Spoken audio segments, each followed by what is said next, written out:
The Clinton Avenue Reformed Church is proud to present the new series, Elijah, Prophet and Miracle Worker.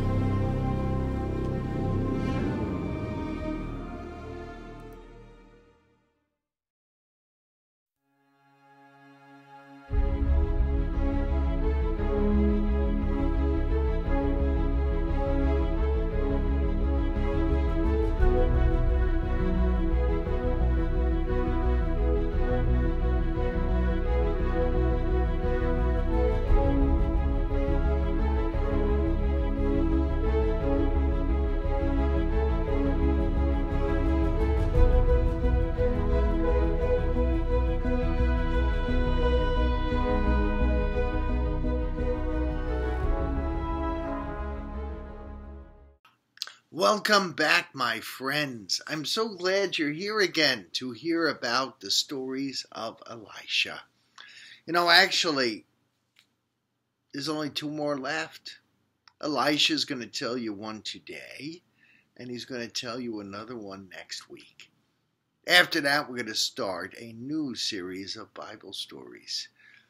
By then, it's going to be getting a little close to Christmas, so maybe our stories are going to be, well, not about Santa Claus. Santa Claus is silly. No, we may be talking about the birth of Jesus. That's really what Christmas is all about. But I'm getting ahead of myself. Remember last week, Elisha told you all about General Naaman, who had that flaw of leprosy, and how he got cured? Well, today we're going to talk about someone who knew better than to be greedy, but someone who was greedy anyway. That was Elisha's servant, Gehazi. Today's story is about what Gehazi did after General Naaman was cured. He did not behave very well at all, and Elisha was not happy with him. But I'll let Elisha tell you the story. Stand by for just a minute and he'll be on to tell you about it. In the meantime, you know what I'm going to ask you, right?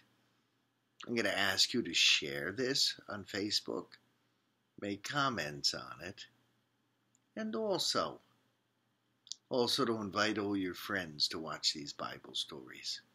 And in your comments, here's another favor to ask. Please thank Elder Phil. Put that right in the comments. Elder Phil is a kind gentleman in the church. He's one of God's elders. He's the one who takes all these stories and makes them into a production that we can put on Facebook and YouTube. Without him, it just wouldn't happen. So please, in your comments, say, thank you, Elder Phil. Will you do that for me, please? I hope you do. Stand by for Elisha. God bless you this week.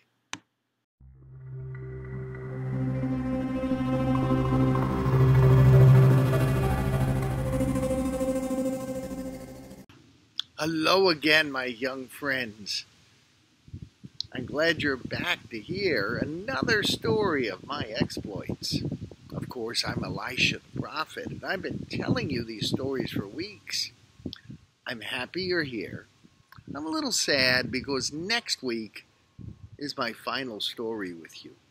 Pastor Mark's going to be telling you some different stories. But remember, last week I told you about Naaman, the great general who had leprosy, and how I cured him of that, but I would not take any cost? No, I simply wanted him to know the power of the God of Israel. And he pledged to keep the God of Israel in his heart after he was cured. Good deeds in the name of the Lord go a long way, and they do change people's hearts. And we who are God's people need to guard ourselves against being greedy. He offered me an awful lot of money. He offered me an awful lot of garments. And I said no, because I wanted to change his heart. I didn't want him to think that God could just be bought off. No, God gives mercy where God gives mercy. And God gives love where God gives love. You can't buy God's love.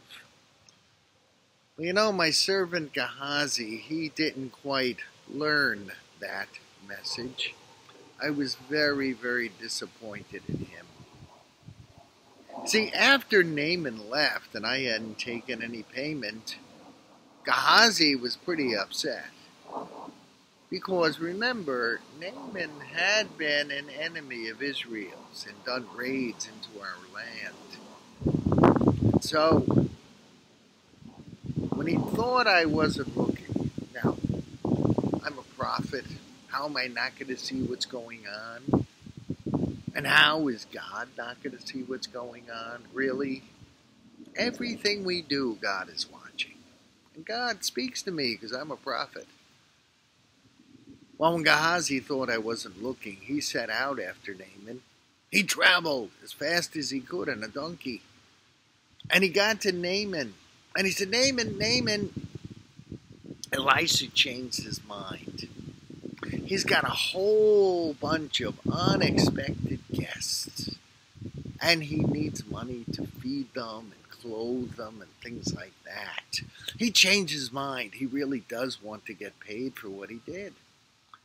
Well, Naaman was still so grateful that I had cured him. Well, Naaman said, sure, take what you want.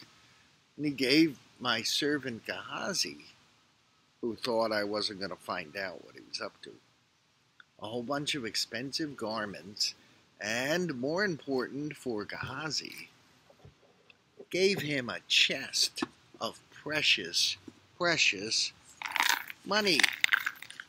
Look at all this money. Look at it all. Wow. All those coins. So Gehazi thought he was getting one over on me. And even worse, he thought he was getting one over on God. Now, I don't know how you think you can get one over on God. I don't think so. And he knew how much God spoke to me. Why would he think he could get one over on me also, when God is always talking to me? But regardless, he tried.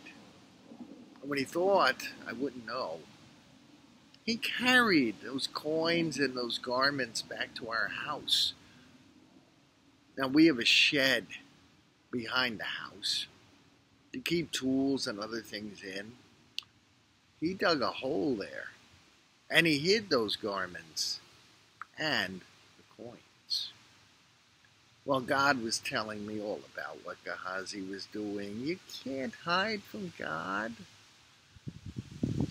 So when Gehazi got in the house, I said, no, where you been, Gehazi? I was hoping maybe he'd get honest and make a confession to me.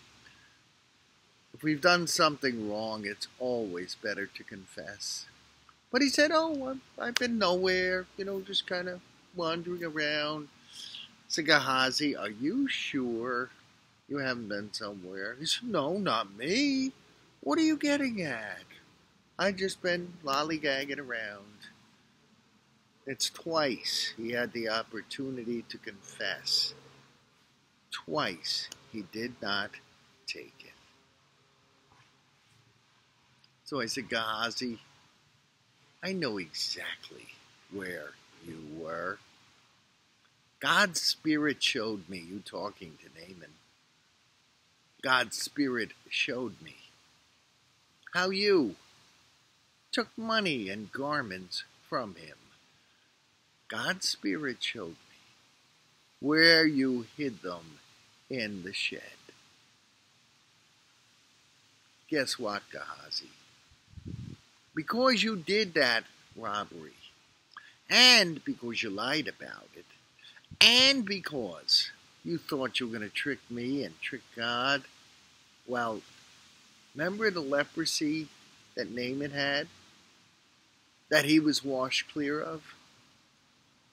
Well, you're going to now have that leprosy. And instantly, Gehazi looked at his flesh, and it was all leprous. It had a skin condition, and he would have to stay away from most people. And he was very, very sad. And he left my house very sad. I was sad too. Gehazi knew better. He was my servant. There's no way he should have acted like that. But even those of us who are close to God can be tempted by greed and temptation. It's something we all have to guard against. Don't be greedy. Never think God's not watching you. Never try to lie when we've done something wrong. Whenever we do that, we need to fess up. And we need to apologize. And we need to make things right. Lying is about the worst thing we can do about our sins. So, that's the story of greedy Gehazi. That's the story of tricky Gehazi. That's the story of punished with leprosy Gehazi. I hope you young ones learn from this story. Thank you for listening. This is Elisha, the prophet of Israel, wishing you a very blessed week. I'll see you next week. Bye-bye.